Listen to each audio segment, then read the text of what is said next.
Oui, bonjour. Aujourd'hui, nous sommes donc le 3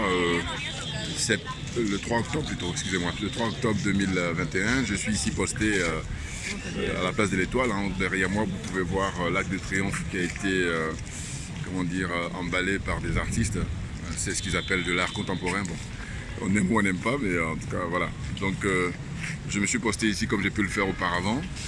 C'est pour parler de l'actualité au niveau des relations entre la France et le Mali. Et je voulais répondre à ma manière à Emmanuel Macron, qui a manqué de sang-froid vis-à-vis du gouvernement et de l'État malien par ses propos. Et puis aussi sa ministre, de la Défense, voilà, Florence Parly. Alors, finalement, ce qu'on constate, c'est qu'il n'y a plus de langage diplomatique, en tout cas de la part de la France, parce qu'ils sont, j'allais dire, dans une situation de désarroi.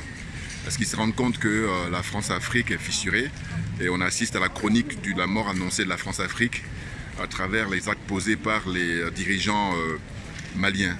Hein, ils assurent, hein, ils sont au top, hein, parce qu'ils font une démonstration de force. Et là, ça impressionne Macron et consorts, Macron et les impérialistes français. Parce que c'est du jamais vu. Or, je dis que ça, on a affaire maintenant aux enfants, voire aux petits-enfants de Modibo Keïta. Sachant que Modibo Keïta avait inauguré en fait, la rupture des relations avec la France déjà dans les années 60. Donc c'est une continuité tout à fait naturelle. Voyez-vous? Qu'est-ce dit Macron? Il dit qu'il considère que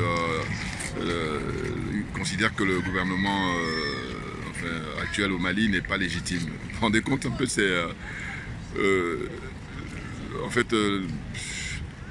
lui, Macron, n'a pas de légitimité en France. Les choses sont claires. Et que l'oligarchie fait un passage en force. Et c'est démontré par le fait qu'il y a plus de 30 personnes qui ont été éborgnées pour parler du mouvement des Gilets jaunes.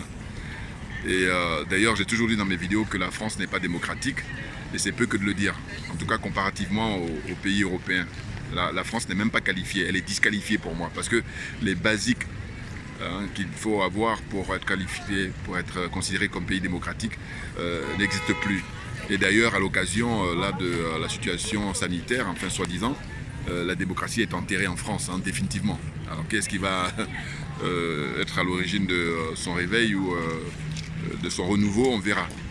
Parce que toute la classe politique, ils sont tous dans le même sac, ils sont tenus par l'oligarchie. Donc personne...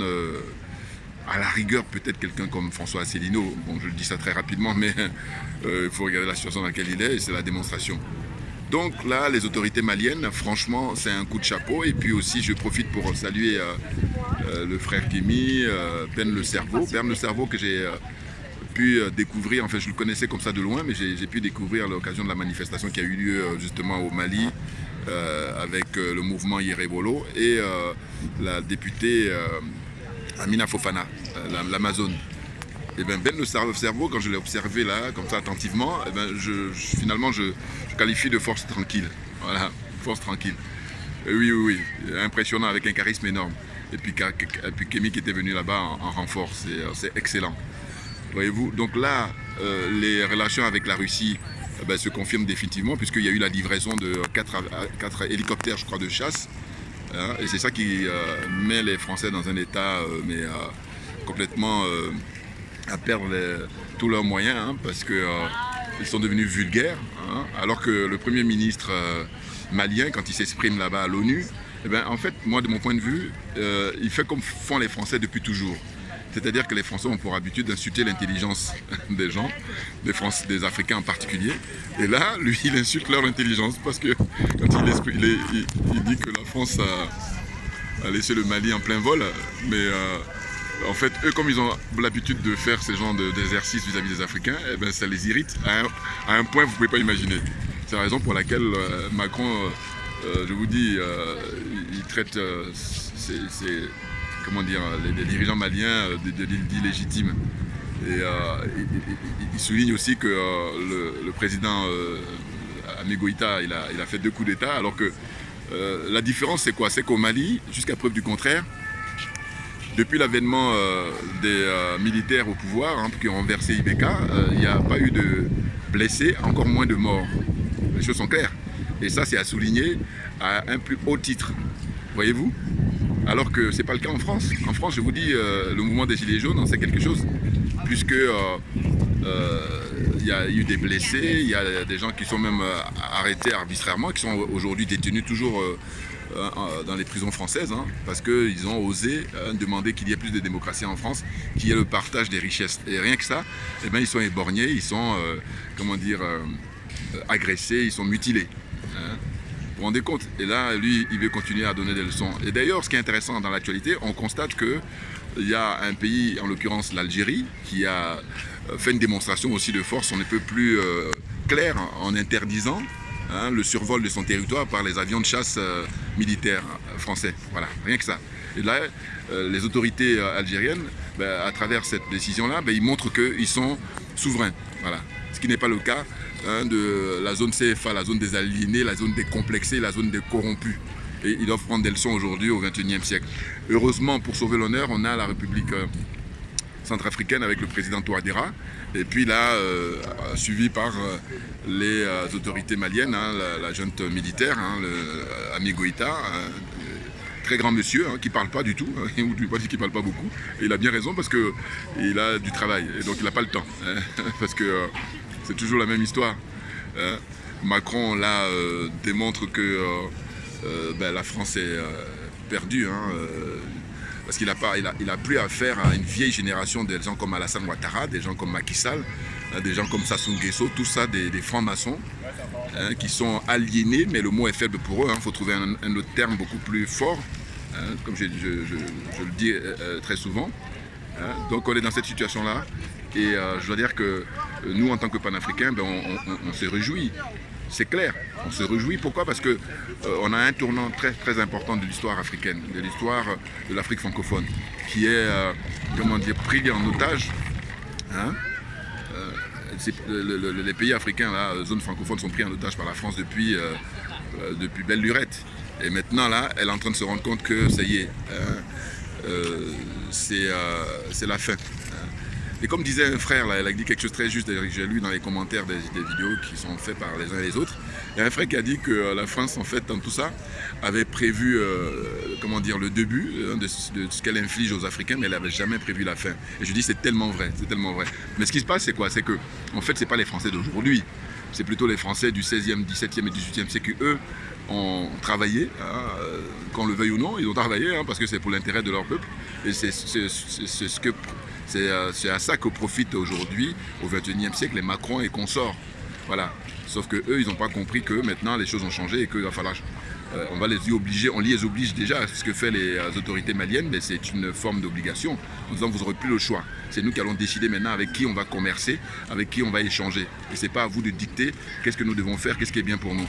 Voilà. Donc là, ce qui se passe dans un premier temps, c'est évidemment repousser les dates d'élection, les élections truquées, qui sont comment dire, fabriquées ici à l'Elysée.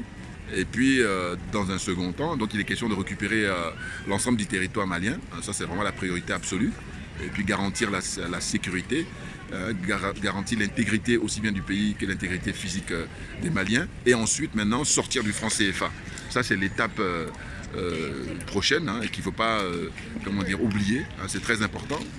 Et puis aussi prendre exemple sur le peuple algérien. Voilà. Je vous dis l'actualité, les Algériens, suite aux propos tenus par Macron, parce que lui, il a plusieurs feux à gérer là. Parce que je vous dis, on a un moment intéressant. Pourquoi? Parce que c'est les élections au mois d'avril 2022, et que par conséquent, je pense que pour beaucoup de pays africains, zone francophone, ils devaient en profiter en fait pour, comment dire, sortir du carcan français, sortir de cet enclos-là, dans lequel on se retrouve depuis très très longtemps. Parce que, je dis, à cette période-là, les autorités françaises sont dans une situation de fébrilité. Ils sont fébriles. Parce qu'ils ont pour habitude, rappelez-vous, depuis des décennies, d'aller prendre des valises. Alors évidemment, ils doivent le faire encore, mais en tout cas à une moindre échelle. Ils prennent des valises ils prenaient des valises, j'allais dire, auprès des gens comme Oumar Bongo, auprès des gens comme Houphouët-Boigny, auprès des gens Sassou Nguesso.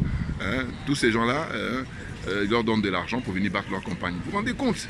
Mais quand on y réfléchit, je me dis, mais les diplômés africains, là, qu'est-ce qu'ils branlent? Voilà.